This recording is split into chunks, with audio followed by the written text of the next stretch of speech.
can't get it to work tonight. So what are you going to do? We are really lucky to be joined again by Richard Urquhart, joining us from Scotland, where it's the middle of the night, where he's on solo parenting duty as well.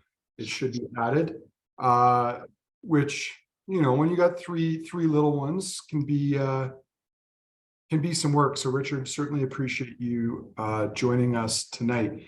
And to Jeff's comment about Facebook, surprisingly, we still get 3 to 7 or 8 people watching on Facebook with some of these tastings. So what are you going to do? It's going to be up on YouTube eventually, as soon as Evan gets around to it, as soon as he has time. I can see we've got about half the people who signed up logged in.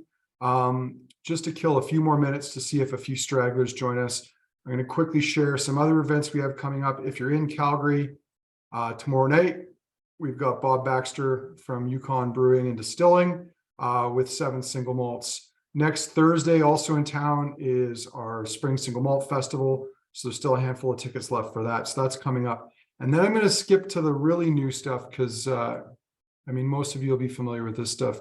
The July stuff that's coming up. There are still a few spots for the society tastings. We've got a signatory tasting with 3 rather sherried whiskeys and 4 mature malts. Compass Box, we've got Scott Ellis joining us, what is that, July 18th, for 3 different Flaming Hearts, 2 different releases of the Circus, or of the Circle. And we're also going to be dipping into some Vellicore and Ultramarine, which is cool. Daft Mill almost sold out, the Daft Mill tasting. 6 different vintage or bottlings of Daft Mill, and then Nothing But North Star.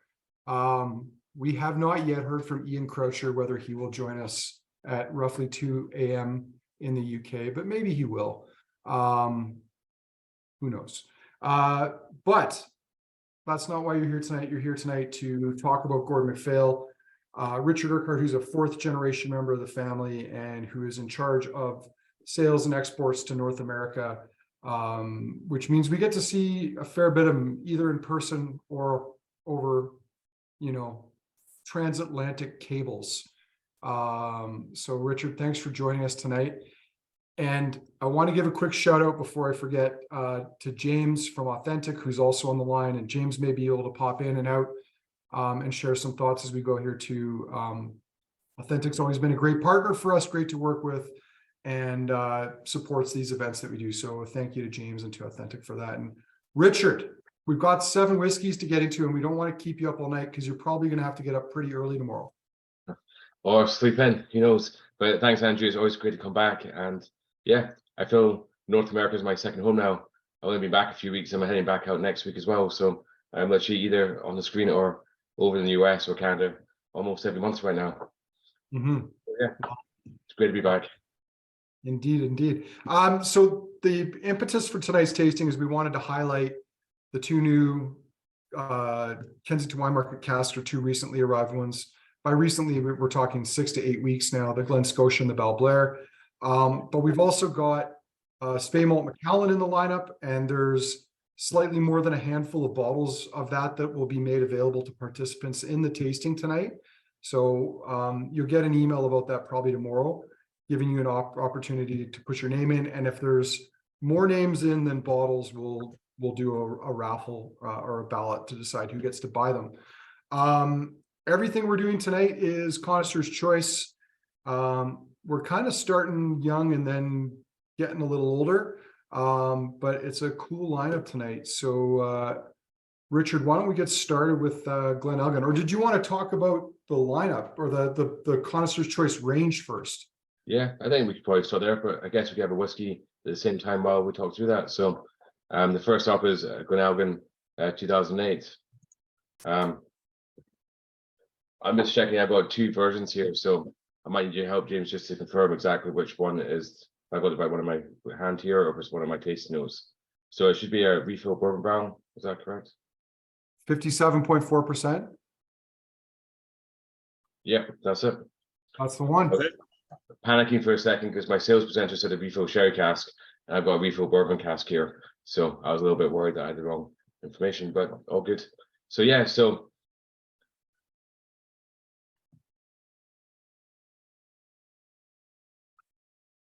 You Yeah, want me to so zoom in on that? then I got to hear. So turns out that our whiskey supply team have given me the wrong label, but it's the right whiskey. So it is a refill sherry hogshead. So we're starting with that one first.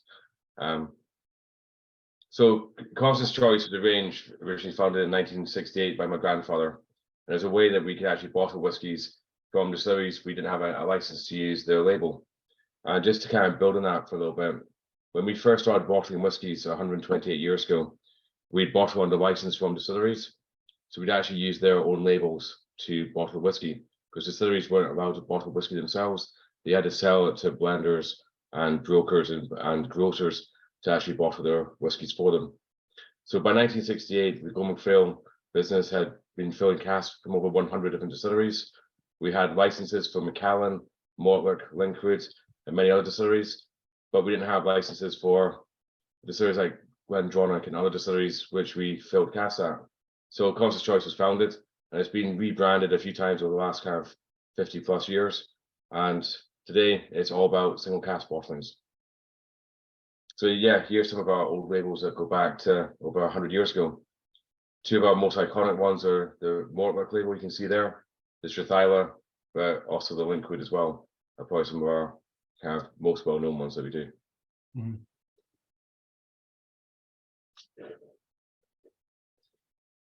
Okay, so this one is a 13-year-old single cask bottling, 224 bottles, and it was filled at Glen Elgin Distillery in 2008. Matured in a refill sherry hogshead. So you can get that kind of nice kind of nectarine, a bit of hazelnuts. The sherry influence is quite light. Mm-hmm. Yeah, it's candied, some nice spices coming out of it too.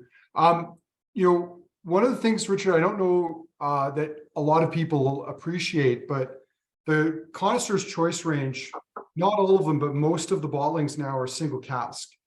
And I mean, that's kind of cool because if you look back at the old Connoisseur's Choice lineup, say 10 years ago, there were single casks, but a lot of them were batch bottlings or would be a marriage of a number of different casks.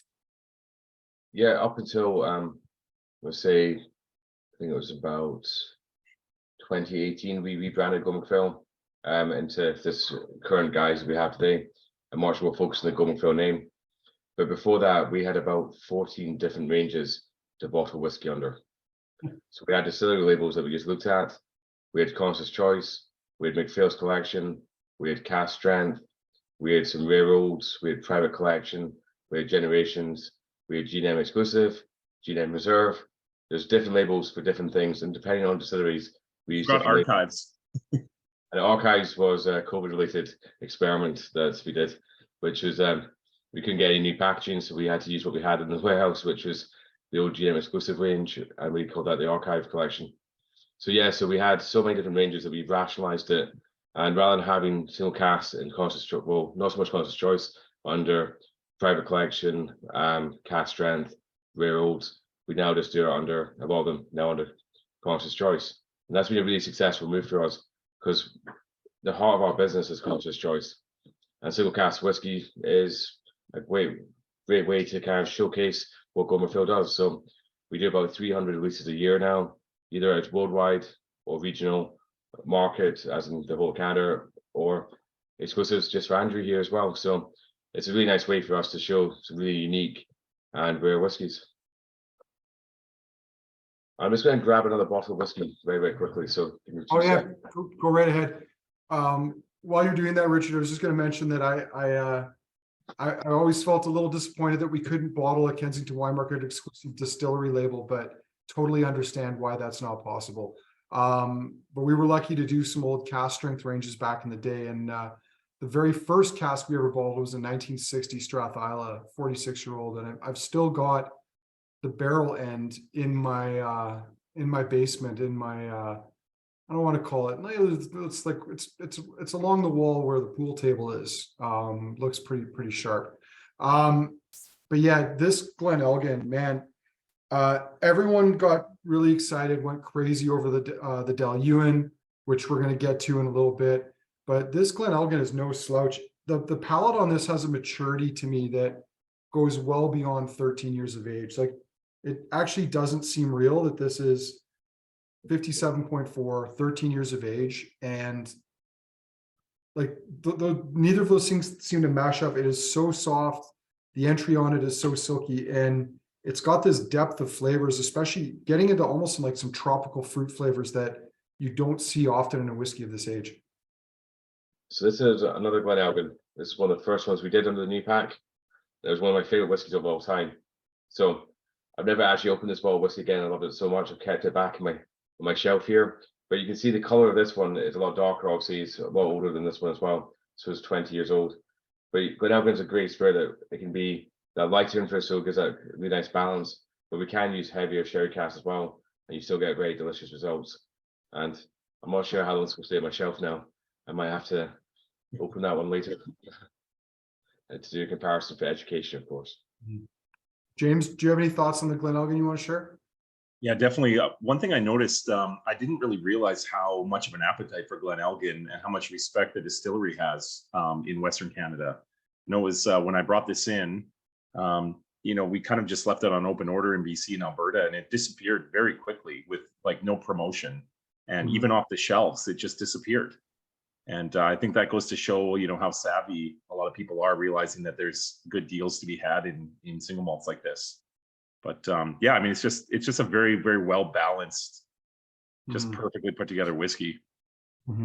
It's starting to show like a tiny bit of heat towards the finish, but I mean, at 57.4 and at that age, how can it not? But the flavors in there are really lovely. It's got a really nice depth to it, and it's a distillery. Probably this is the other thing, James, that we don't see a ton of Glen Elgin. You know, not a lot of independent bottlers have bottled it. Some of the ones we have seen have been very young. I mean, I was looking on our site earlier, looking at some of these.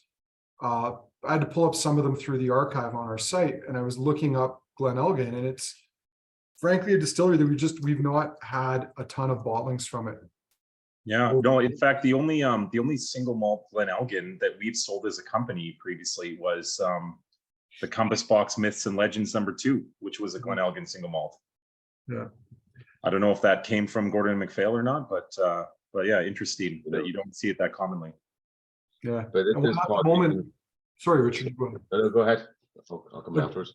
I was just going to say, at the moment, I only have 2 in stock, and one of them is an Adelphi bottling where we probably got 6 bottles, and that's it.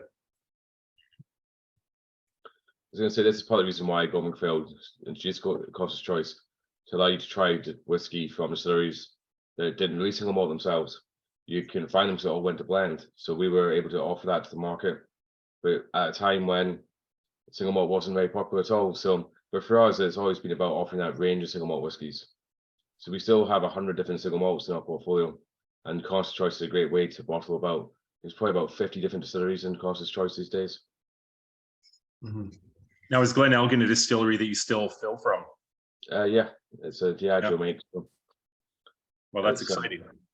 But you also have to remember that filling today, it's not so much what we fill today, it's what we filled 10, 15 years ago, what we have to worry about today. So that's what we're bottling now. You won't see the effect of what we fill today for another over 10, 15 years. So I know some of you've heard all this before, but for those that haven't, the key thing that makes Glen Elgin a little bit different to other independent bottlers is we don't buy mature whiskey. We're filling our own casks at distilleries. So this cask was filled by us in 2008. The old whiskies that we have in our portfolio were either filled by my great-grandfather, my grandfather, my dad, my uncles, or by my generation. So for us, it's laying down today to shape our future and hopefully have some great whiskies like this in 13, 15 years time. Richard, you can probably answer this question better than I can. I think the answer is yes, but Rakesh is asking if Glen Elgin Distillery is actually in Elgin proper. It's in Speyside, it's not in Elgin. Ah, there you go. So there is one distillery in Elgin that I can think of. Well, there's 2 actually, sorry, there is 2. So we've got Glen Murray and we've got Linkwood. And Linkwood. So Linkwood is technically in the Elgin city limits, is it? Yeah, it's surrounded by houses now in New Elgin. So I see Glen Lossie and Manicmore, is that right outside as well? Yeah, so they're further down there. So I mean, if you go less than a mile away, you'll get to kind of Longmorn and obviously but I was basing it purely on distilleries which are surrounded by houses, effectively in right. Elgin. Yeah. Well, there you go. Yeah. Very cool. All right. Well, let's move on. We like to save a little bit in the glass, see how these evolve over time, and then come back to them. So why don't we move on to the Tomatin? I'm just going to pull up the appropriate page here on the site so I can share my screen again. 2003 vintage Tomatin cask. And here we go. 17-year-old first fill ex-bourbon barrel. What have we got here for ABV? 58.4 according to our site anyway. Yeah, that's the right one. The label says 57.4, but 58.4 is correct. So that is an Evan or Harmony typo, I'm guessing. It happens. Oh, probably because the Glen Elgin was 57.4. They just didn't change the details. I wrote this one up previously. I was quite curious about this. You don't see a lot of independently bottled Tomatin, either partly because I think the distillery itself has been so focused on single malts for the last 15 years. Whereas before that, they weren't really in that game. But man, really creamy, loads of like almond, marzipan tones, lots of vanilla, and some nice floral top notes too. Yeah, I mean, Tomatin's a distillery that we only fill American oak at, so we don't use any sherried. Tomatin's is always either first fill bourbon or refill bourbon. And that's just down to part of our agreement with the distillery itself that we'd always do it, bottle whiskies a certain way. So we can't complement what they do without competing with them by using a different maturation strategy. Well, once more, the palate on this is gorgeous, creamy, honeyed, vanilla, more marzipan, little bit of like fruit, like apples, pears, sliding into a bit of melons, but just really decadent, creamy, and lush. It's also kind of zesty orange with lemon peel. Everything you expect from American oak. Yeah, starting to get some nice spices creeping in there too. And actually, it's getting more and more fruity on the palate, really juicy. A nice decadence to it. Yeah, it's got a nice little sweetness. Yeah, these days I don't add too much water to whiskey. It's probably spending too much time traveling around different parts of the world, getting used to different strengths. But for me, I'll probably add a little bit of water to this one to see how it just softens it. So, Richard, do you guys have mature casks of Tomatin in your warehouse too? We've got stuff in the 80s, but nothing much older than that, I don't think. So Stuff from the 80s. I mean, the reason I ask is that like you don't see as much of it anymore, but there was some absolutely stunning Tomatin distillery bottlings from the late 70s and the early 80s. And all of it, again, ex-bourbon. And the best of them were the refill ones because it's just a vessel for oxidation. It's not going to really overshadow the spirit. And Tomatin's a whiskey that, to me, I think needs a bit of time. Like it needs to round out some of the rougher edges in the spirit. At 17 years, you're obviously well over that mark with this one. But it's a shame because like 10 years ago, these like gorgeous old Tomatins were easy to come by and sometimes hard to sell. Like you'd have to talk people into them, but even the distillery, I don't think they have a lot of stuff from the 70s or 80s anymore. yeah, Well, we've got the 80s available at the moment, an 88 and 89, and that's in the CC Upper portfolio. Yeah, it's funny you say that, Andrew. Actually, after I tried this one, I decided to we requested some Tomatin 1988, so there will be some 30-year-old Tomatin from Gordon MacPhail in the market at the end of the year. Oh, cool. Well, count me in. I'm a fan of the spirit.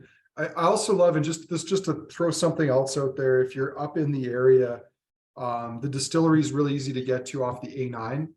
And I've always thought that it's a cool distillery to see as a counterpoint to a distillery like Glenfiddich, which is like perfectly manicured. The buildings are all beautiful, the gardens, the lawn, there's not a blade of grass out of place. And you go to Tomatin and it's this distillery that it's not unattractive, but it's this shell of a giant production facility that they turned it into in the 60s and 70s. Like at one point it had 23 stills in this cavernous still room. There's old parts of the distillery, including fermentation rooms with like cast iron fermentation tanks that are like rusting, and there's holes in the floor. They won't take most visitors through there, but you do get to see some of this maybe slightly less glamorous side of the industry's history. And that's one of the things I love about Tomatin. They had an eel farm there at one point as well too, which is an amazing random fact. They used the excess heat from the stills to keep eels warm and grow them in a pond. Yeah, that's a new fact. I didn't know that about the distillery. So, Well, Richard, you're a guy who I'm guessing does not have an abundance of spare time, but at some point you're going to have to get big Scott Fraser to show you around the distillery and give you the behind the scenes tour. yeah. He's good for a couple of hours, no matter what he takes you around to see. I mean, you always bump into these guys traveling. You never see them in Scotland. It's always when you're. Yeah, no, for sure. Well, and yeah, I mean, your life, and much like his, is not just work. There's, you've both got families, and you've got sailing, Scott's got golf. So anyway, yeah, really lovely bottling of Tomatin. James, did you get to chime in on that? Sure, yeah. I mean, to me, this is just so immensely appetizing. I always, when I drink Tomatin, whether it's a distillery bottling or Gordon MacPhail, I just, I always am really hopeful that it's just going to be kind of fun. Like Tomatin to me should be fun, and this like totally nails that.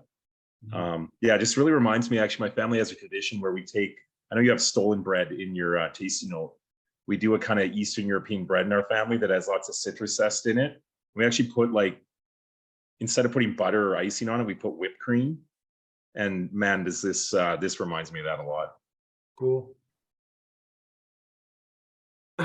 Who's that? David saying he's a big fan of Tomatin and visited it while cycling across the Speyside last year. That sounds like fun.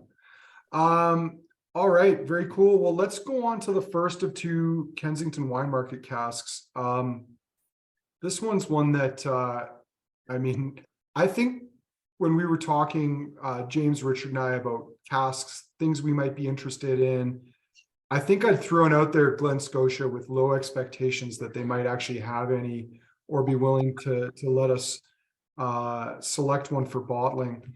And we ended up with this really beautiful, classic sort of Campbellton funk Glen Scotia, but on the light, clean side of things.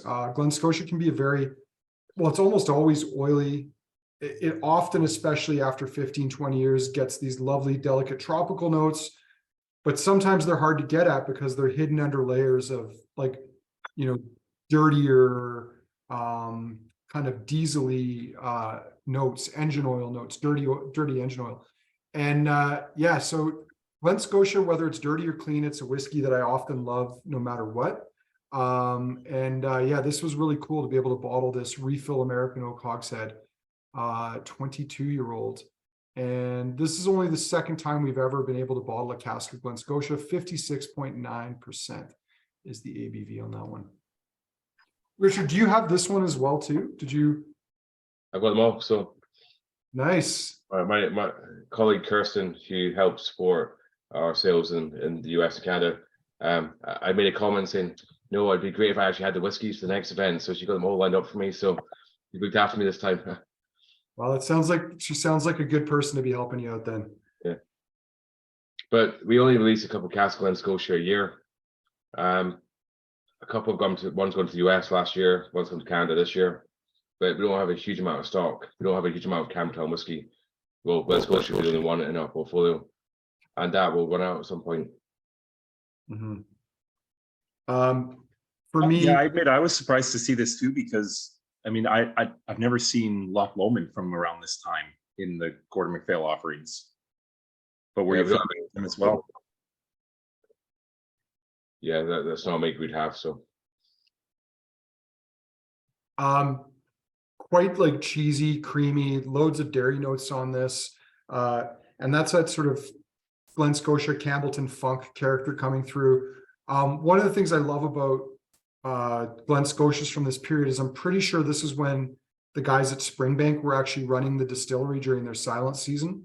So the only production, I think it was 2000, later in 2000 or 2001, that Glen Scotia actually brought its own employees in to start running the distillery again.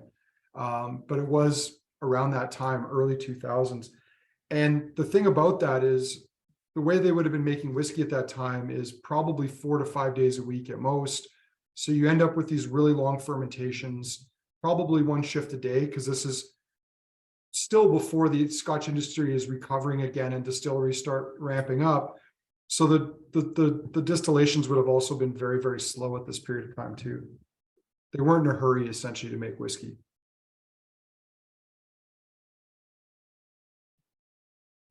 Yeah, there's a lot of chocolate on that one. There's some.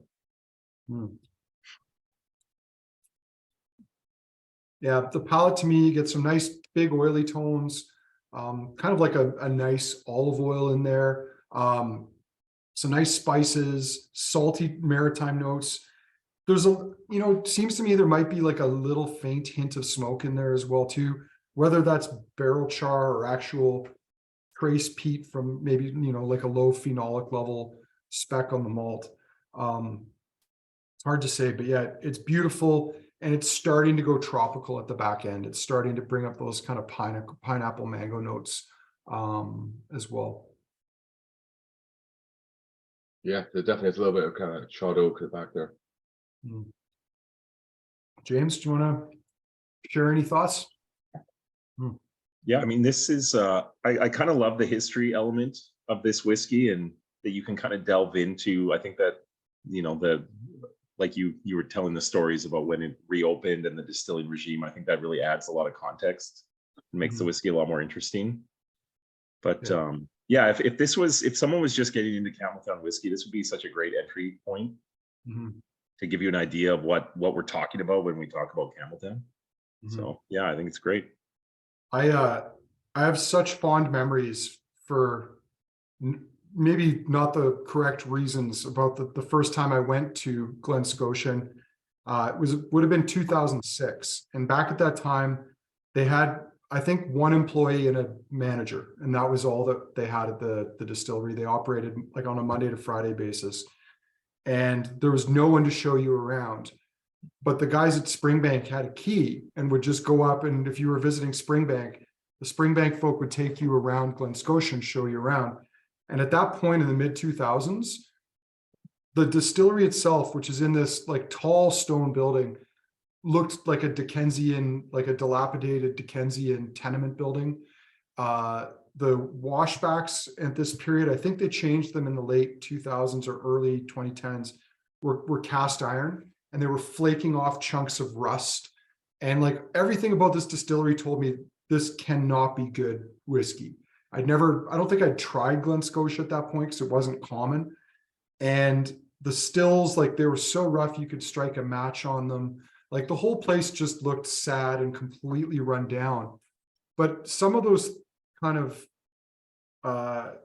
things kind of inadvertently made really good whiskey, because they weren't, as I said, rushed. They were weren't really able. They were doing these long fermentations because they had the flexibility to do that, and their production schedule allowed it, and they weren't rushed on the distillation side. And over time, I've had this growing appreciation for Glen Scotia, despite how kind of ugly the production of it was in that mid 2000s period. Andrew, maybe the whiskey that touched the rusty iron, maybe that all went into the Disco Cow range, and it's gone now. Well, this would have been some of that rusting wash, but that the stills take the iron out. So that's something I didn't really fully appreciate, my first time touring around Scotland. You don't think about those things, or they're not brought to your attention. You're just kind of stunned by like how sad and rough the place looks. And for me, about a year or two later, we started seeing some of these really old, beautiful 30-odd-year-old Glen Scotias that were just so delicate. And it was hard to reconcile something so delicate coming from a place that looked so rough. But yeah. I guess there's more than meets the eye, I suppose, is kind of my feeling on Glen Scotia. But it's probably so true for so many distilleries. It's just a story that no one knows, or I've heard unless you've actually been around the distillery yourself. I mean, I've never been to Glen Scotia. Can't well go down and see it now. Yeah, it's a funny little distillery. It's shoehorned into this building. The stills, it's impossible to get a good photo of the stills just because of the way it's laid out. But yeah, it's a great little distillery. If you're in Campbellton to see Springbank, you have to go see Glen Scotia. It'd be a miss not to hit them both. Well, on that note, we should go on to something you can't have, because the first three whiskeys we've had tonight are all still available for sale, admittedly in ever diminishing quantities. That may actually be incorrect, Andrew. Oh, really? Is there more of that Dailuaine coming? There is indeed. Oh, damn. Well, it'll be here in August. Because I think we gobbled up about 10 cases 2 months ago and they're already gone. Yeah, So, you'll be getting more. okay. Well, then I stand corrected on this one. It's temporarily unavailable. And if it's something you're interested in fact, I already know there's people on this tasting who are almost certainly interested in some, but we'll sort that out later. So next up, we have the presently archived, but soon to be on pre-order again, Dailuaine 2008 or Dailuaine. Richard, what would you say the correct pronunciation of this one is? Dailuaine.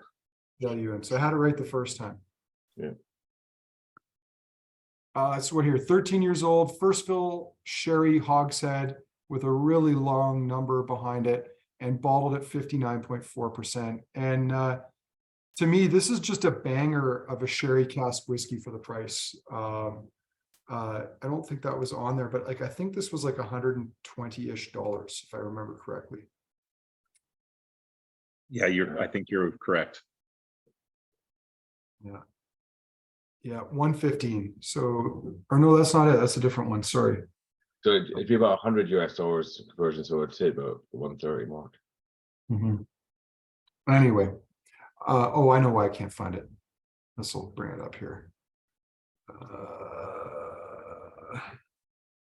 I'm waiting.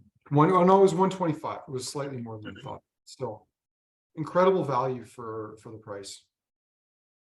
Yeah, so obviously the nose in this one is very different to the first three whiskies. Oh yeah, and it's got that classic meaty note that one of the hallmarks of that Dailuaine is I believe they've got worm tubs, and that plays a role in creating this slightly meaty, slightly sulfury. I know people don't often like that word, spirit profile, but that is the character that they're trying to bring out in it to add weight to blends, like other distilleries like Mortlach and Craig Elgin. Richard, I'm actually curious. I know Dailuaine's one of those distilleries that has the ability to kind of tweak their production to make different styles. And when you're filling casks, is that something that you specify? Like, no, I imagine that Dailuaine, you would want that heavier, meaty make, but do you get to choose? We don't get to choose which spirit. We just fill standard spirit usually. With the exception of some of the series like Tomatin, where we just get to fill the Cheg or the Dig. We don't get access to those sides. So yeah, this will just be their standard spirit we buy. Unfortunately, they won't let us go and say we want more of that unless of this characteristic. That's just not how it works. But yeah, this is like a Mortlach in many ways. It's got that meaty element. Yeah, and it almost is going into, and I think there's probably some people that will incorrectly identify this as having like a sulfur taint to it, because it has some of those hallmark, like really big, intense sherry notes to it that you sometimes see in those same whiskeys that have had that little bit of like a sulfur taint in them. But I don't think it's that. I think it's purely just that really meaty beef bouillon, spirit sulfury style, as opposed to the sulfur that you would get from a cask. But yeah, it is like, it's earthy and mushroomy, and really, really savory. Yeah, you can taste the kind of other Russell sherry coming through there as well. It's nuttiness. Mhm. So this would have been filled into a seasoned cask. Because back in like 2008, we weren't buying as much expedited casks that we used to. So we're still working with. This would have come from Williams to Humber as a seasoned cask. Mhm. So European oak filled with other Russell sherry for at least 2 years, but more like 3 years, and then we'd have brought it back to be filled in 2008. Mhm. And it's Yeah. actually quite whiskey for going filled to 13-year-olds under conscious choice. Typically, most of what we do now is about 15 to 18 as a starting point. Yeah, But but I this guess, was ready at that age. well, and if you've got a good whiskey at that age anyway, I guess the thing with a cask like this is on occasions they can start to overcook and get a little over the top. And I don't know, maybe your brother does a lot of the selections and deciding when things get bottled. This could be one of those ones that was maybe trending a little too early. Well, it's more, he'll pick it when he feels it's at its best. He didn't feel that this would get better with age, so why hold it in a cask just to make it older? Bottle it when we feel we'll get the best. Mhm. Well, we always look for the best representation of the distillery and the cask. Mhm. So not just a big sherry, and you can't just the distillery. It's got to be a good representation of both, so you can actually get that distillery style and that Mhm. cask influence kind of working together and complementing each other. Richard, Jeff's got a great question here for you. Have you ever tried churro seasoning on a steak? I've not actually, so I actually don't think that was directed specifically just at you, but I haven't tried that either. But I'm curious now, Jeff. I want to know if it worked, because that does sound a little nuts. Having said that, there used to be a sports bar in Calgary that used Captain Crunch to bread their chicken fingers, and you would think that was super gross, but they were like insanely addictive once you tried one. I would buy that any day of the week. Well, I want to find out where you get a churro steak rub. If anyone is able to Google that, let me know. I'm googling what churro seasoning is because I didn't know. Well, I guess that's because it's maybe more a North American thing. I mean, they're not good for you, Richard. We'll just put it that way, but they are tasty, especially when they're good. Yeah. Get them in that like a dulce de leche kind of dipping sauce on the side with them. Yeah. I don't think you'd want the dulce de leche with your steak though. Maybe after. Cool. What are we on to next? We're on to the second of the two KWM casks. Next up is the Balblair. 24 years old, 58.3%. I'll share my screen here. Refill sherry hogshead. This is, I know James, like when we're looking for casks, there's a lot of things that come into play. Like there's style. We want things that are cool. We want things that are different. We don't want to be repeating ourselves. And I believe this is the first time we've ever bottled a Balblair, which is cool. But I know I was a little nervous about this one, just thinking price point. And it's not that G&M's prices aren't fair. It's just, current market being what it is. What's the market for 24-year-old, sherry matured whiskey going to be like? But I'm glad he insisted that we try the sample because this was an absolutely beautiful cask, old school sherry style whiskey. I know Hong Hui in Vancouver had a question about old school, which I apply to a lot of Gordon MacPhail sherry bottlings. And I think, Richard, you started touching on this, but I think it probably deserves a little bit more attention because the Gordon MacPhail's sherry casks are, in my mind at least, the gold standard of what's being done right now. It's not the speed seasoning that most of the industry is relying on. You're actually taking time to make sure that those casks are seasoned to a standard that you guys want to continue to uphold. So the kind of brief history of our kind of sherry business is we used to bottle sherry in Scotland up until the late 70s. And then we were told the rules changed and you couldn't bottle sherry outside of Scotland, outside of Jerez, outside of Spain. So we lost our access to sherry casks. So the 80s, we used a lot of refill casks. And it was only in the 1990s we started to then work with different bodegas and go back to that original bodega that we worked with, sherry producer, and start getting new sherry casks. So this was just filled in 1997. It's a refill sherry hogshead. So we used it once before that. So this is different to the 2008, which is a season cask. This would have been an ex-bodega cask. It would have been used by a bodega in a Solera system. It would have been cut down and made into a hogshead. We've used it once for another either Speyside or Highland whiskey first, and then this is the second fill and been used for this maturation.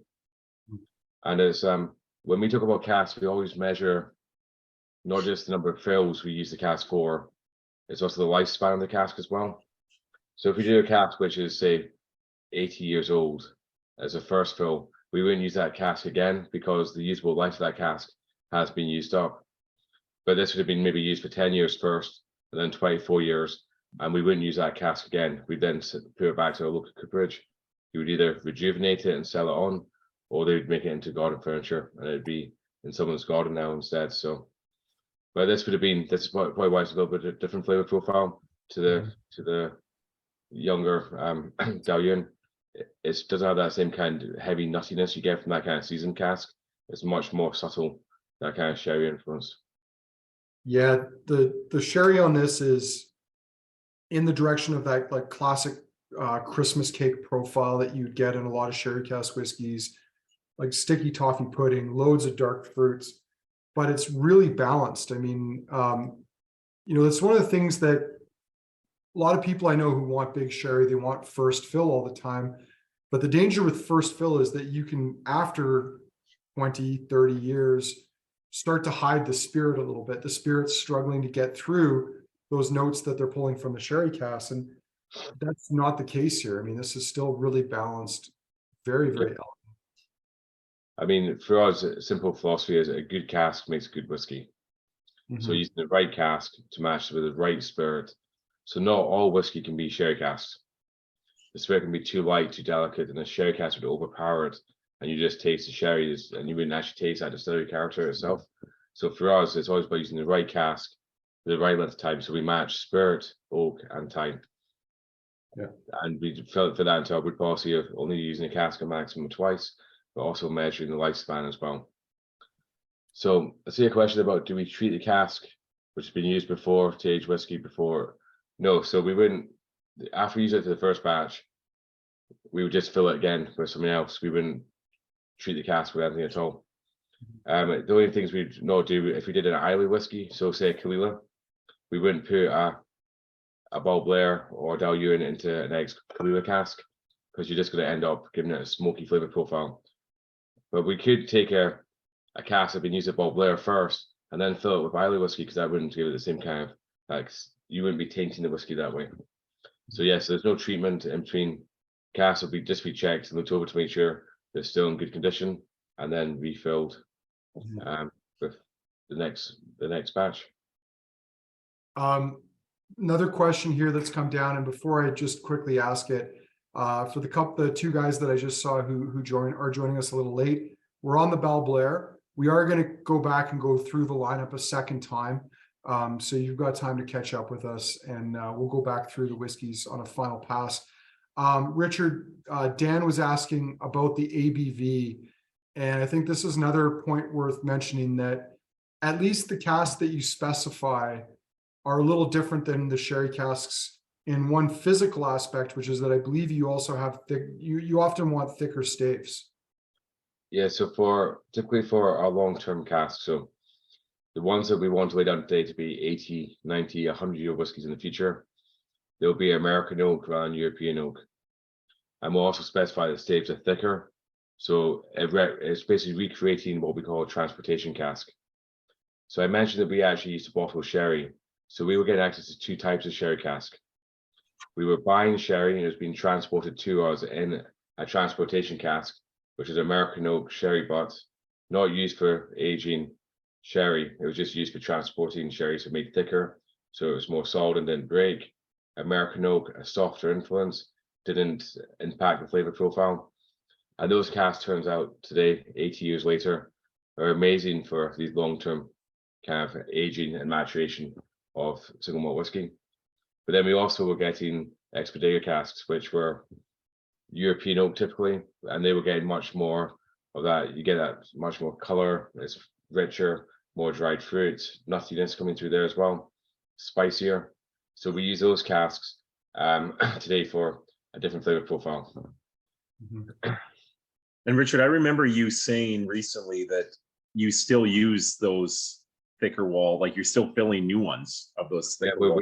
We get new ones made now. So when we speak to our 3 different bodegas that we work with today, we'll specify if it's American oak or if it's European oak. We'll specify the stave thickness.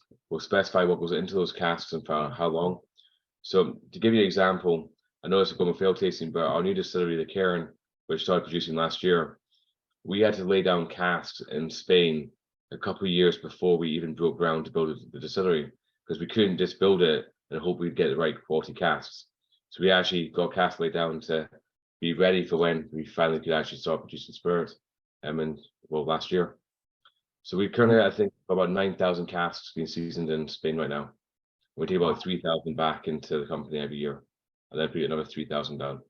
And Richard, you were saying that like the seasoning period for those is usually at least 3 years, something like that, 2 to 3 years. Yeah, the big casks, sherry butts, 500 liters would be at least 3 years. The sherry hogsheads would be at least 2 years, but it would be more like 2.5 years, from memory, that we'd actually season them for. So yes, there's a point about charring there. So our American oak casks would be charred, and our European oak casks would be toasted. So we do char and toast them. It's a medium kind of toast, and it's a heavy char for our American oak casks. Mhm. Today we get American oak sherry butts made, we get European oak sherry butts made, and we get European oak sherry hogsheads as well. Our 3 main kind of sherry casks that we use. A smaller cask will mature quicker, so we use that for younger whiskies. A young whiskey for us is still 20 years old. It's maybe old for other companies, but for Gordon MacPhail, that's a young whiskey. And then we'll use sherry butts for our long-term aging. Mhm. Andrew, I'm just thinking, has anyone else ever told you in the whiskey business that we are filling a cask that may not be emptied for 80 or 90 years? No, I mean, and you know, we know Richard is too much of a gentleman to like, bring up some of the things that transpire and happen, but like probably the only company that I can think of that's thought of that prior to 5-10 years ago would be Glenfarclas. And maybe they weren't filling them with the intent to leave it that long, but at some point along the way, they decided, we should hold on to some of these a little longer and let them mature. But unfortunately, I think they've been a victim of their own success, where they've depleted a lot of their older vintages over the last 10 years in their family cask line. But no, there's no one else out there that's thinking this. And, the one oldest whiskey in the world that's out there right now, don't think that the company that bottled it had the foresight to hold on to that for 81 years, because they didn't. They acquired it from, a certain Elgin-based merchant, independent bottler, and owner of 2 distilleries. Yeah, and I can't comment on that one at all. There's an agreement in place. But yeah, you know what? Sometimes we do agreements with distilleries to let them access some stock that we have in our warehouse. And sometimes it's mutually beneficial for that to happen. For us, it is all about respect. So Gordon MacPhail has over 100 different distilleries in his portfolio, but that it doesn't own.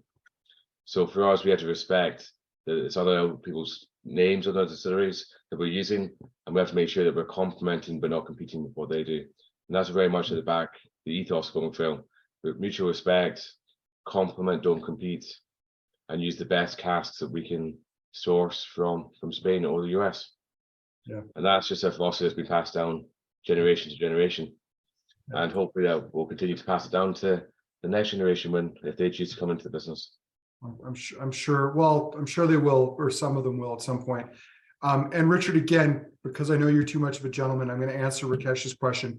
Rakesh, almost all of the bottles, you could say the 25 oldest bottles of Scotch ever released, almost all of them were Gordon MacPhail whiskeys, even if Gordon MacPhail didn't bottle them. So in answer to your question, they are the ones with the oldest whiskeys in the world, without question. And we still have a warehouse full of old whiskey as well. So we're not finished our journey in terms of it's not so much about breaking records. That's just the outcome. It's there. It's about bottling whiskies when we feel they won't actually. They're still in balance. There's still great representation of that distillery character, and that just means that in some cases we've got to 80 years old, and we do plan to reach a whiskey that's 100-year whiskey by the next kind of 20 years time. We may never get there. We can't guarantee that we can actually get there. The cask may leak. The angels may get thirstier, and they may take a bigger share. We don't know what that is, but we'll keep working towards that to see if we can get to 100. So that'd be quite cool to get to whiskey that's 100 years old. Oh, it would be incredibly cool. Go ahead, Richard. I was gonna say, for me, it's always an amazing experience. I get to talk about whiskies that were laid down by my great grandfather. Never met the guy. My grandfather I did know, but I wasn't old enough to really ask him all the questions I wish I could ask him now. But why did we do that? And tell me about this thing and all that type of stuff. I was too young to have those chats. So for me, we may not be able to go back and have these discussions today, but we can work with casks that they chose to lay down. And with that, we have to make sure that we invest and lay down more whiskey for the next generation, because if we don't do that work today, the business won't be a business in 10, 20, 30 years time. So it's always a nice kind of thing that we shape our future by what we do today, and today reveals what the previous generations thought was a good idea. And you got to remember that everyone thought they were crazy. If we were having this chat 50 years ago, they'd be like, single malt, come on guys, you're having a bit of a laugh at that. And in reality, the world wasn't ready for single malt. But today, the world, they're not known as being crazy anymore. They're known as being pioneers, because the market and the world has caught up with what my great grandfather and grandfather were trying to do. Just one of the first kind of companies to try that. Well, even going back 100 years ago. Yeah. Well, and Richard, one of the things that I think it's probably unfortunate, because not every market is served by a family member in the business. There might be just some other employee who works those markets. But I had the pleasure of working with your uncle for the first dozen or so years of my whiskey career, and now working with you. And there's a continuation there. There's a continuity there that goes beyond even, you can have good sales reps over time from different brands, but it's more than there's a very visceral connection between the family and the company. And that's kind of cool to see. Like, you can take pride in it.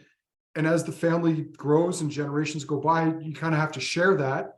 But it's still this, like, whether it's yourself or your cousin Stephen, like, it's really cool to have that direct connection back to the brand and to its heritage. Well, it's very personal for us. I mean, it is a family business. So I grew up working in business. I think my first day I was 13, making some boxes in the corner of a warehouse. We've all been part of this business for most of our lives, and it's it's an amazing privilege to get to travel the world to talk about great whiskies, your family.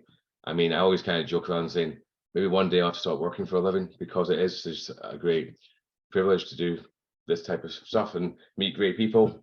Andrew, you're one of our best customers in the world, and we always appreciate what you do for us.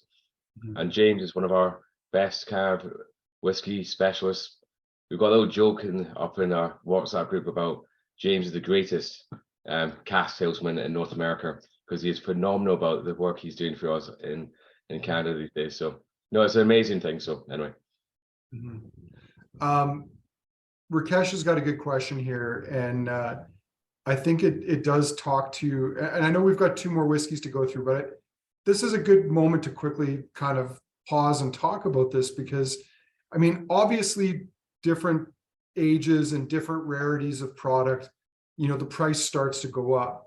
But whether it's Ben Romick and the core range, or your mid-20s now, Gordon MacPhail bottlings, the company's got a bit of a longer term philosophy on pricing and positioning than simply maybe riding the current wave to see how much you can squeeze out of every bottle.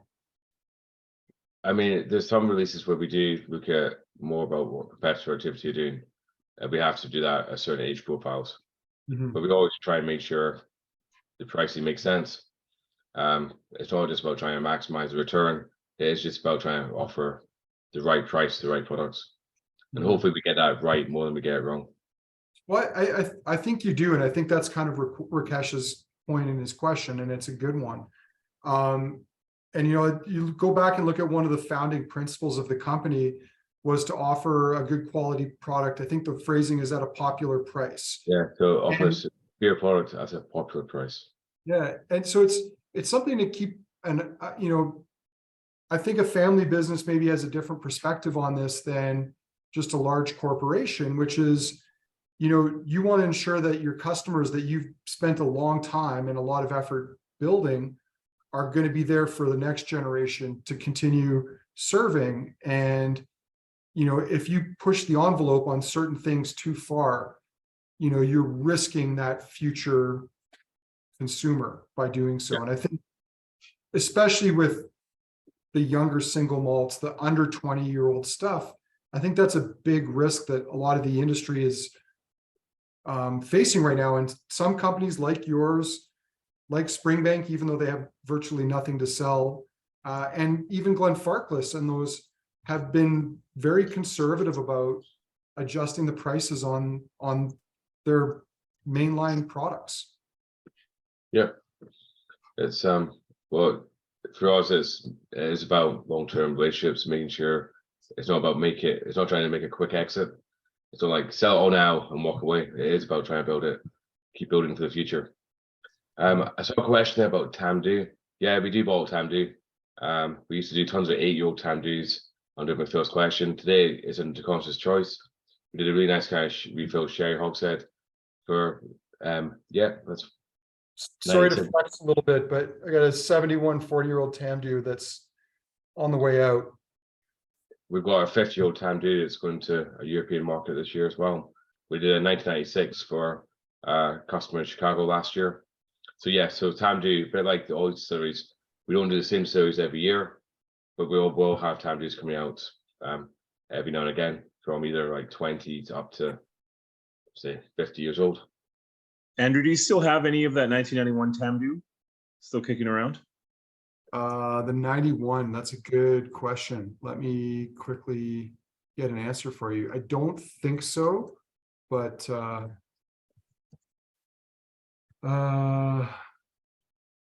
There's more coming. So yeah, I don't see it at the moment. So no. But anyway, all right. I think we should move on to the Highland Park just to keep things rolling here and make sure we return Richard to his time zone at an appropriate point here. I'm just going to pull up the page for the Highland Park 95. I mean, this is a kind of a crazy whiskey because, as time goes by, there's a bit of a disconnect between age and vintage for me. I don't think of 1995 as being that long ago because I graduated high school and started university in 1996. But this 95 Highland Park, which is a stunner and sadly gone, although there are some coming, but those were, I think my wait list is already as big as or bigger than the bottles coming. 27-year-old Highland Park and a fairly actively sherried one at that. This is something pretty bloody cool. Yes, this is a North American exclusive. So someone went to the US, some went to Canada. There's none. I don't think there's any left in James. I think you took the last of it in Scotland. I think I took as much as you would give me. So yeah, so everything that I had shipped to the US, you got. So and the funny thing about this, Richard, you were talking before about not wanting to compete directly with distillery style. In some ways, this is kind of more traditional Highland Park profile than what the distillery produces today. Yeah, I mean, 27 years ago, I wasn't part of the decision-making process back then. So we filled what we filled, and it's pretty delicious, I have to say. It's This checks a lot of boxes. Oh man. Well, James knows the story about this because we got some of this. We poured the kits for the tasting. I think we'd sold a handful of bottles. And I wrote up a tasting note, posted it on Instagram, and next thing I knew, all the bottles were gone within a matter of a couple of hours. Like they just vanished. But Highland Park's a great spirit. We do sherry casks at this age. We also do ex-bourbon as well. So strong enough spirit to, with that, work with both types of oak. The peating level on this too is kind of impressive to hold up where it's at, given how light the peating is at Highland Park, and using their own source of Orkney peat, which is a little lighter as well. It's impressive how much of that is still there despite the sherry and the honey and everything else that's there. Yeah. But 59% ABV after 27 years. This shows you well, it's quite common for our whiskies to be high ABVs. We store them in a thin warehouse in Elgin. Our whiskies mature slightly slower there. This is always a full warehouse, so it helps keep all the casks the same kind of a more consistent temperature. And yeah, it has not lost a huge amount of ABV at all. And still 461 bottles after 27 years. Yeah. Well, okay. People go to my brother going, you sure that one could have gone longer? That one could have been that one could be a 30-year-old, 35, 40-year-old. Yeah. I just wanted to pull up something. I was going to say this is an incredibly tight cask, but the other thing I wanted to show is I talked about it earlier and hinted about this first ever cask we ever bottled, which was a 1960 46-year-old Strathisla. And I just want to bring this up for a minute because this one, when we got it, and this is going back to I think 2007. And I know there's one person in this tasting who would have been there when we released it. I know Dan Allen's here tonight. But I'm going to share the screen on this because this was 46 years old and 58.2% at the time it was bottled. The whiskey threw a sediment, which is not something I've seen often. Like if you had a pour of it and drank it and went back a couple minutes later, you'd see a little faint trail of sediment on the glass.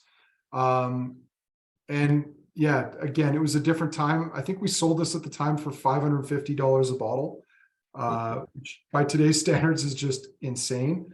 But this is the same era when we would get 1950s Glen Grants for a couple $100 a bottle. Yeah, the market's changed a little bit at that age. It's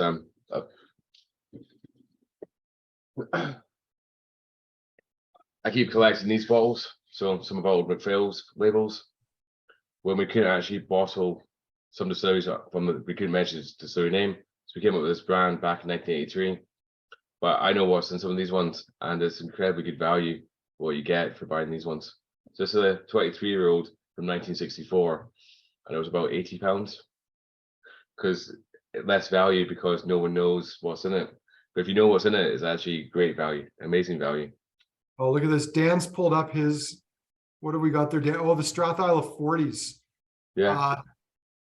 Those were gems. How much were they? They were like $200. And like old school, leathery, deep Christmas cake and dark chocolate. The only knock on those Strathisla 40s was that they were either 40 or 43%, but I've still got one of those in my collection somewhere. I'm sure I'll be convinced to open it someday. But yeah, just crazy. But Strathisla as a distillery was a distillery that we tried to buy back in 1951. And that would have been our first distillery if we got that one, but we lost out to that small company called Chivas Brothers, who won the auction for that distillery. But never mind, we still get to use that label, and we still have pretty good old stocks of Strathisla as well.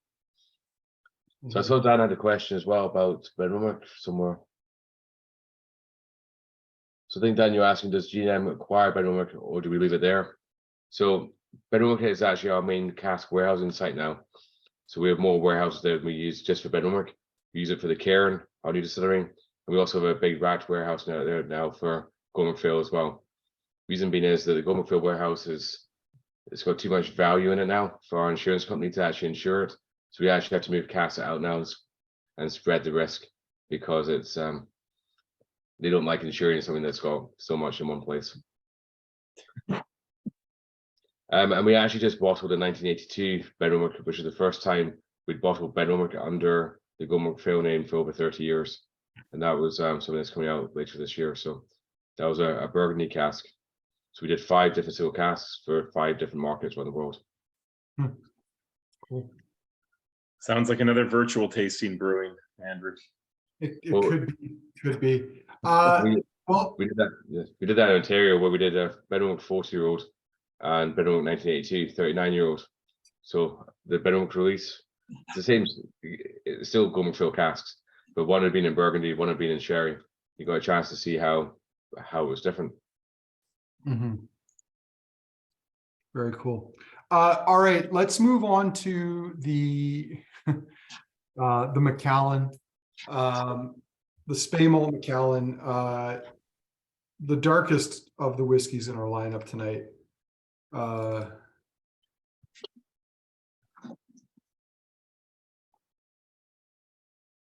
this is the one we did not release this for sale yet. We have, as I mentioned, a handful plus maybe a bottle of this to offer out to people who are taking part in tonight's tasting. What I'll do is I will send, if you're interested in the bottle, I'll give you the price.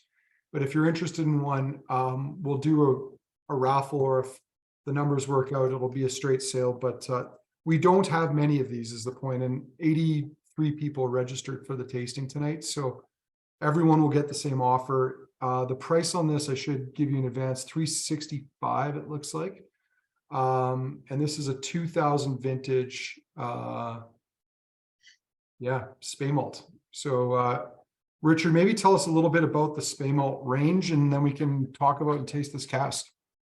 Yeah, so if we were here 100 years ago, obviously we wouldn't be on Zoom, but we would be bottling Macallan under the distillery's original label, going back from when we were a licensed bottler, and we used to bottle Macallan up until 1983 under their own label. It would just say bottled by Gordon MacPhail at the bottom of everything that we did. Between 1983 and 1993, we couldn't use Macallan's name in a bottle of whiskey. We may have used another label that I may have just shown you earlier to fill that void for 10 years. Maybe, I'm not saying we did or not. Obviously, I can't do that. It's been recorded. And we would, and then after, from 1993 onwards, we came to an agreement to bottle whiskey with Macallan under Speymalt. So we use, that's the only one we use that label design for, is only for Macallan. And that's our agreement with Edmonton, that we'll call it Speymalt from Macallan Distillery. And we'll bottle it either at a set strength or cask strength. Today, we only do single casks from Macallan. So we used to do a different batch of 2000s, 90s, 80s, 70s, 60s, 50s, 40s, and 1930s every year. So we used to do it in the 65-year-old Macallan and stuff like that at the time. We did a 70-year-old one as well. And now it's just a range of, we just basically pick about 40 casks a year, and we distribute them to our key markets around the world.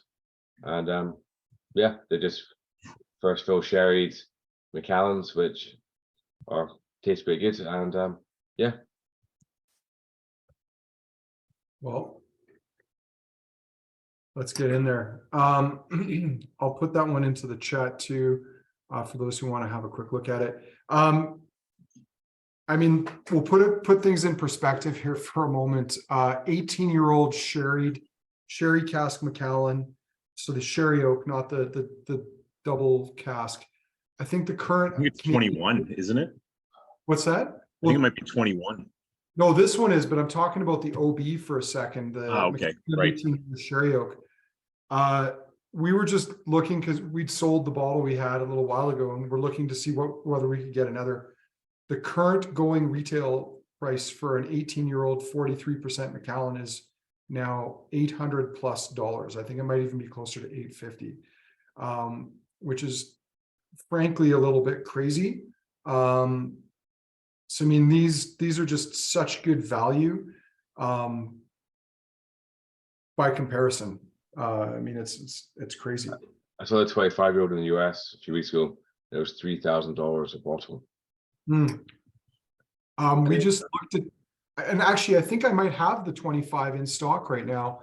And I think the Canadian price is going to be even worse than that US price. Like I think it's closer to 4 now. What do we got here? Oh no, Richard, it's $5,300. So for that price, granted it's sold out, but you could have had a Pulteney 82 from Gordon MacPhail and a about 1973. or What's 15 that? bottles. You get 15 bottles of this one, roughly. Yeah, you get a 15 of this. Well, if anyone sold you 15 of this one, I'd be cross with them because that's unreasonable. No one should get 15 bottles of this. People should get 1 or 2 of them and let others have a bottle. But yeah, I mean, things can be expensive but still offer value. And I think, $365 is not an inexpensive bottle for most people, but is comparatively good value.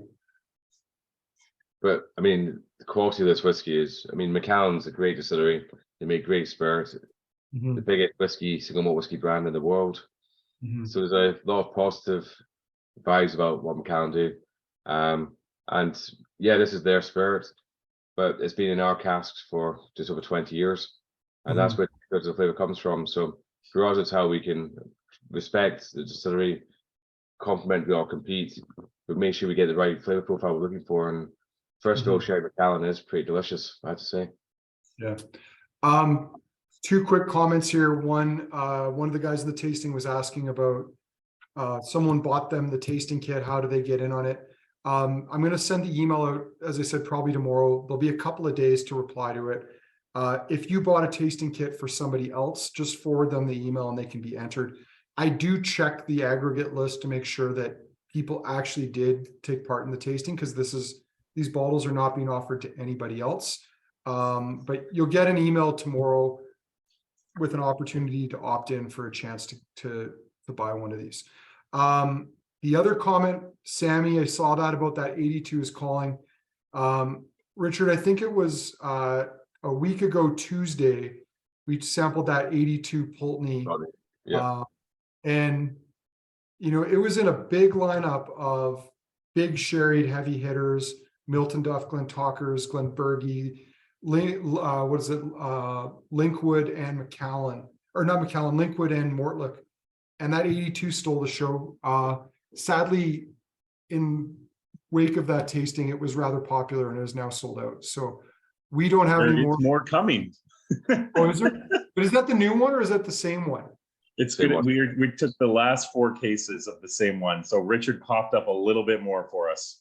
Well, hook a brother up, because I should add that of that last case we had, I bought the last bottle because it spoke to me. I needed to have it. So to drink someday.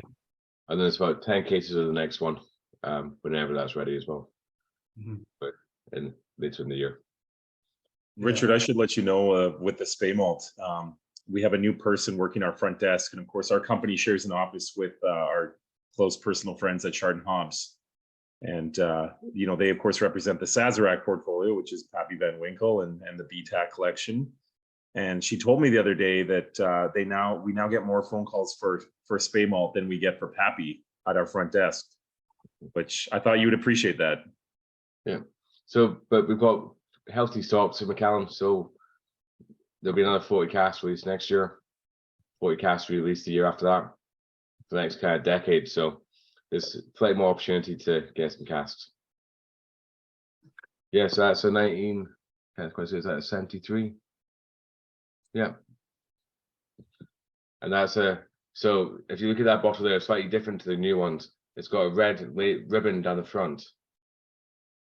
I'm getting flashbacks to my childhood now. I used to have to stick those ribbons on to the front of the bottles as a kid when that was allowed. It's not allowed anymore, but yeah. Yeah. All right, so we've gone through the lineup. We're going to go through one more time, just do a quick speed round on these. So just to see how they change and evolve in the glass. So back to the Glen Elgin, which I think when we set this all in motion, Richard, we thought I hadn't looked. I think you were assuming this was a bourbon cask or something. So Yeah, so the team gave me a bottle that said refill bourbon on it, and I didn't check the taste note. I just went with the information here, so that's why we did that one first. But I think it still works as a starter. Like it's still light enough. It's still fresh enough. It definitely, if I were to put these into a lineup based on aroma and profile, I would probably have put this before the Tomatin anyway, because that Tomatin is just so thick and so intense and so decadent. But this is still showing well. I mean, this is one of the younger whiskeys in tonight's lineup, and dollar for dollar, I think this still showed really well. Yeah. And I have to say, it's opened up a lot in the glass since the start of the tasting. Mm-hmm. Yeah, much more expressive on the nose. And only because I saw something come through. Don't email me asking for the Macallan. Wait to get my email. I do not want an email inbox full of preemptive emails. Just email me, because I already get 10 emails a day about Speymalt. So just let it mix into the brew. Yeah. But Glen Elgin's great. So nice starter there. How's the Tomatin faring after probably an hour since we were last on it? So velvety. I feel like it's settled down in the glass. It was so kind of zesty, and it's gotten a bit more mellow. It's like walking into a garden center to me on the nose, and then the palate. Oh man, vanilla, fruit. It reminds me of this fancy cupcake shop down the street from us, and like vanilla cupcakes, coconut cupcakes, like strawberry, all kinds of different flavors. It's just so lush and decadent. For anyone who loves this, by the way, if you've seen, I think, Andrew, you have that Ben Riach 2005 as well. It's a carbon copy of this whiskey. Yeah, it's just beautiful, great. All right, Richard, do you have any follow-up thoughts on that, or? Yeah, just going through them again. I mean, it's the odor works. The Glen Elgin, so drinkable. It does remind me of this one to an extent, even though the color's very different. Just that really approachable sweetness coming through there. Tomatin, yeah, I love American oak when it gets over that kind of 17 to 18 years. Getting the Tomatin, just kind of getting to that age where that more mango comes through. Yeah. I just love that kind of pineapple mango flavor profile you get from that kind of aged American oak. The Glen Scotia now is going farmy for me. It's still got that Campbellton funk. It's oily, salty, briny.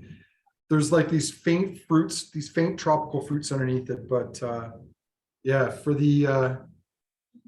for the age, and I don't know why, but I still get so much olive oil on the nose, a little bit less on the palate, but the nose for me is like almost like an underripe olive oil, if that's such a thing.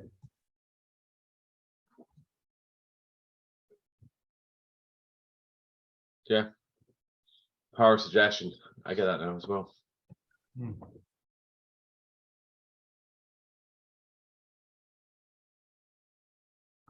All right, the Dailuaine, which is coming back again.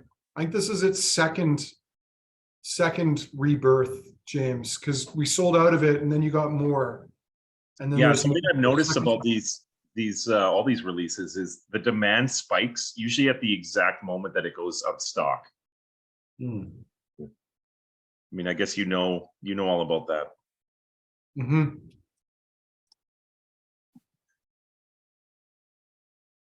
Yeah. One thing I say about our portfolio, switching conscious choice to single casks, we've never seen the demand increase so much in any part of our portfolio. When we did them as set strength, always available, multiple batch bottlings, they still sold well, but you make them all single casks. It is phenomenal how many casks get sold now, just because they're one-offs. Yeah, it's because Dailuaine at 43% or 46% probably isn't quite as interesting as a single cask. Single cask is the single cask the single cask is I think it captures people's imagination, as you say, better than an attempt for a continuously available product. And there's a key thing about the KWM story here about all the casks that we have filled have always been destined to be single malt. We never filled them to be blended, where they're going to big batches. So for us, it means that we can do single casks with them because they were always destined to be bottled with single malt, which means that we had to make sure that they were the right flavor profile. Yeah, Cam, I see you've just joined us. Unfortunately, we're on our speed round. We're on our second pass through. I just went back to the Dailuaine. It's still musty, really dunnagey, mushroomy. It's an interesting whiskey.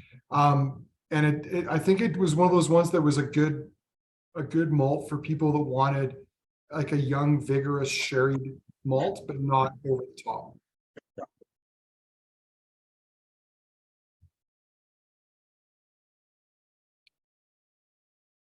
Yeah, what I always think about with these Dailuaines is the mouthfeel. It's something you usually talk about more in wine. We don't talk about it in whiskey that much, but just like that sensation of like going across your entire palate, this whiskey really does that. James, the chat is blowing up with direct inquiries to you. Yeah, you should see my Instagram right now. Sharing your email and your Instagram might be creating a bit of extra work for you tonight. So it's okay. I can take it. Put on your gloves and yeah, take the punches. I'm totally fine with it. Yeah. It's better me than you, Andrew, and better me than Richard. Yeah, the Kalila 1997 is unfortunately sold out, but there'll be more. There'll be another someday. That's right. Yeah. We bottled the 2005 Kalila, which will be here in the fall. So, back to the Balblair. Still kind of that more old school Christmas cake, sticky toffee pudding, candied fruit style. Richard, I don't think we got into this too much because we sort of went off on a tangent around this whiskey the first time around. But I mean, Gordon MacPhail's always had a pretty good, or at least in the time I've been in the industry, has had a pretty good selection of Balblair whiskeys. Yeah, and we used to do a bottle it under a distillery label. It used to be this pink label. It was a bit, probably every label is different, and the Balblair one was just this kind of pinky label that we did for years, but then we stopped doing that one maybe about 4 or 5 years ago now. But yeah, good stocks, good relationship. We don't fill there anymore, but we still have healthy stocks. So it's, I mean, for us, we were a Speyside business. We filled a lot more in Speyside than we did anywhere else, but the Highlands were our next kind of biggest part of our business, where we filled a lot of whiskey from like Balblair, Pulteney, and those series too. Cool. All right, back to the Highland Park. Oh yeah, that one's still showing really well.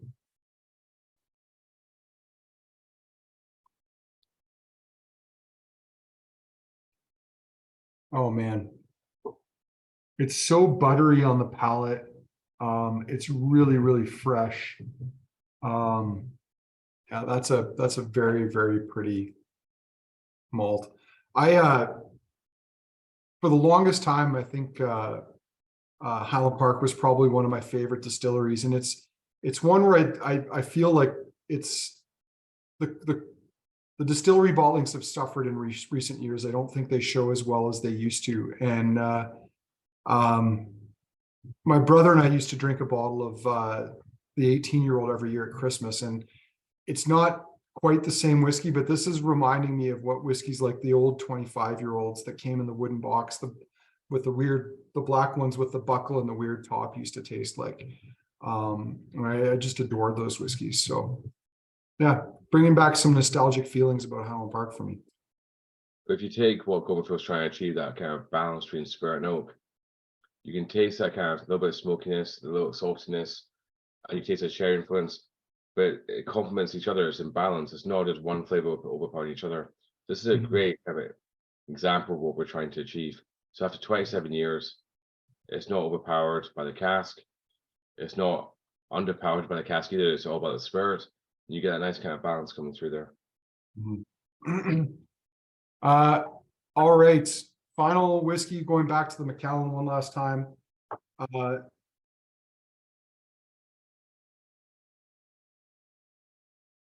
It's still holding up. I mean, Macallan does so well in sherry because it's got that big, thick, oily spirit. I think it complements sherry really well.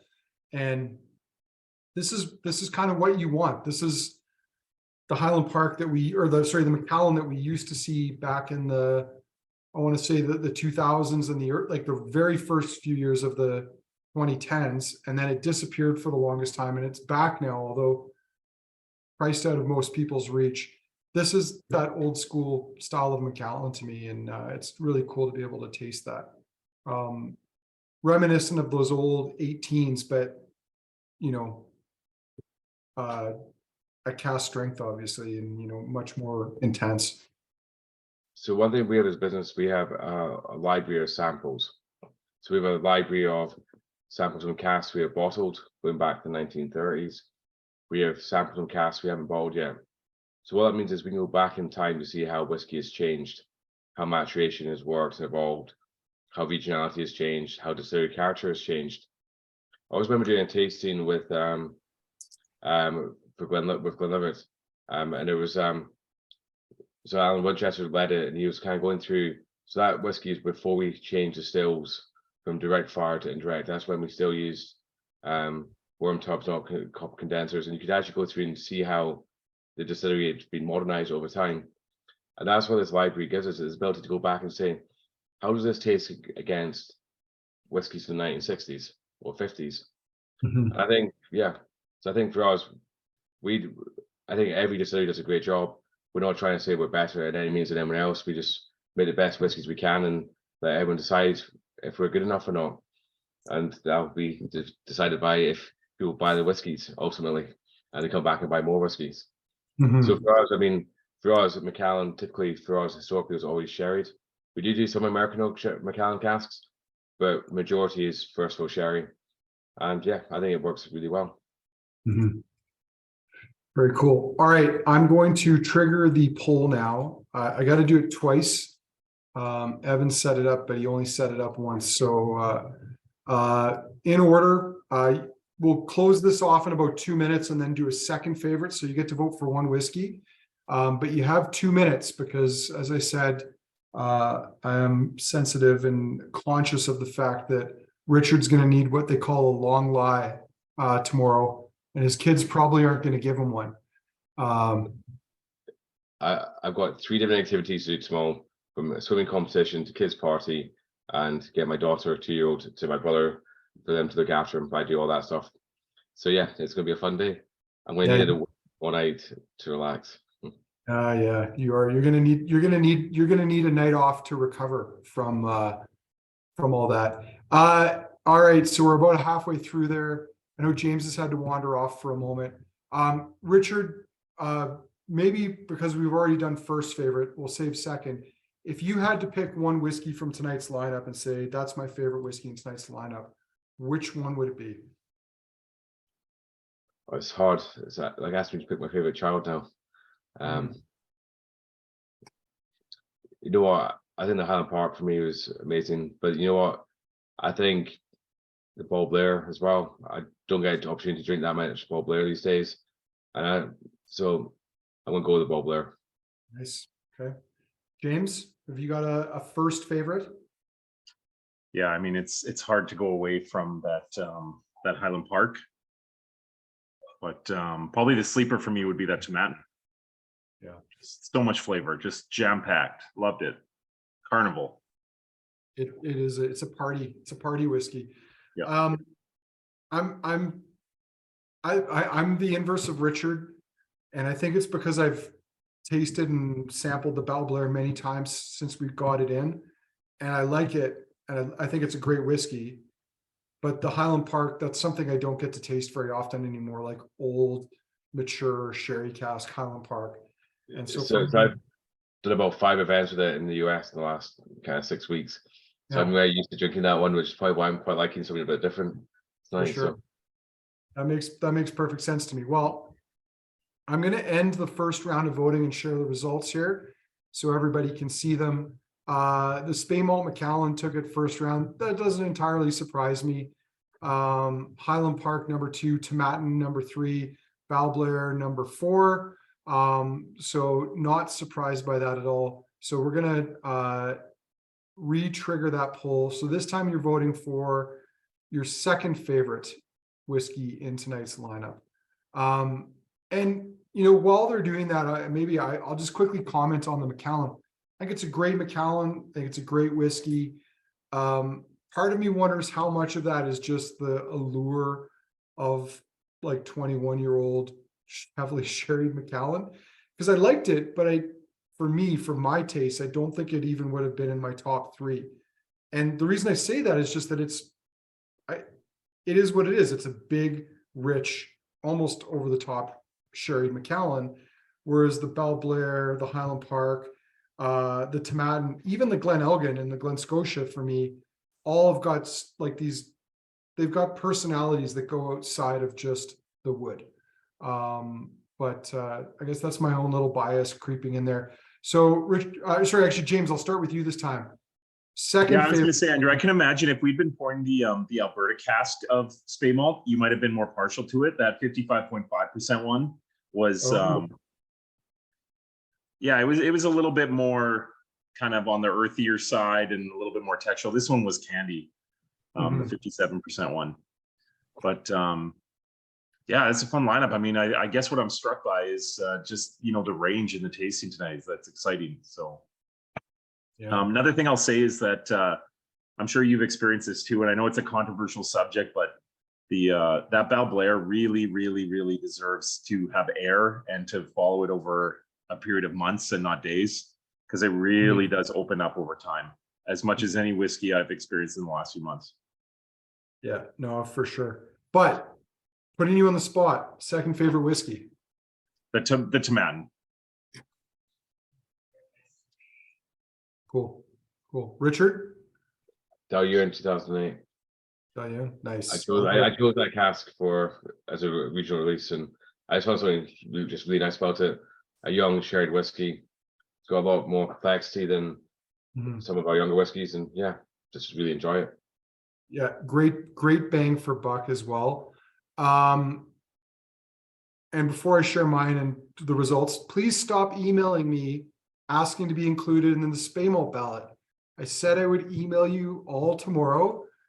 Don't make me angry or I'll cross you off the list. Just saying. All right. My second favorite is the Balblair. I mean, it's a tough call because there's some cool things in there. I think the biggest surprise for me was the Glen Elgin. I've had the Dailuaine previously. I absolutely love that Dailuaine. The Glen Scotia, I obviously have a connection to, I'm a bit biased of, but I thought I was going to like the Dailuaine more than the Glen Elgin, and I like the Glen Elgin. I love how fresh and fruity it is. It's just really, really pretty. And yeah, great lineup. So final thing here, we're going to share the end of the round 2 voting. Here are the results. Highland Park storms ahead. And Richard, you've got some company there. The Dailuaine comes in second, Balblair third, Tomatin fourth, and then there's a bit of a tie for fifth. But some interesting results there for sure. I'm just glad the Glen Elgin got some votes this time. I felt a bit bad for it in the first round. Oh, you felt a little bad, yeah. Well, I mean, this is a tough crowd to have to hang out with. Everything in here. Well, 4 of the whiskeys are in their 20s. You know, the young ones have got to, you know, get their elbows out to be seen and heard. Well, some of the comments in the chat there, I'll echo. Great lineup tonight. Richard, once more, thank you very much for doing this for us. We may bring you back for yet one more tasting in the months ahead, because we've got a cask coming that I believe I was going to try to share here. You know, some of you may have stumbled upon it already. We've got a Bladnoch 1988 cask coming, and it is an absolutely beautiful, juicy, tropical whiskey. And it's not inexpensive. It's a 1988 vintage. It's, you know, in its 30s. So not entirely surprising, but an absolute stunner. So that's coming. I'll share my screen here briefly. And then there's also a Ben Romick landing shortly. It's our, there you go. There's the Bladnoch for everybody. And interesting, Richard, you know, one thing I didn't ask you about, and you know, James and I have talked about it a bit. What is, like, what's the story and why there were so few bottles? Because there's like, what, 54, I think, if my memory is correct. Yeah, so that one is just a low cask. So some casks, the outturn just goes lower. They've had more angel share, more evaporation coming through, but it still met the quality standards to be released. So sometimes the fear for a low outturn is the quality may be affected. But if that happened, we wouldn't release the cask. So just one of these casks which ended up being a lower outturn, but the quality was still met at GNM standards. So when we talk about quality at GNM, we measure out of 10. My brother's never given any whiskey a 10 out of 10. To be a single cask, it has to be a 7. We had to regrade his score because he was being too mean. So, but a 7 is where we start. 8 is typically where our single cask will come in. So, like between 7 and 8, and private collections would be kind of between 8 and 9s. And then for our Mr. George releases from Glen Grant from the 50s, they have to be at least a 9 to be released under that. There's a 6. They may be used still great. So my brother's chat would go, 5's a good whiskey.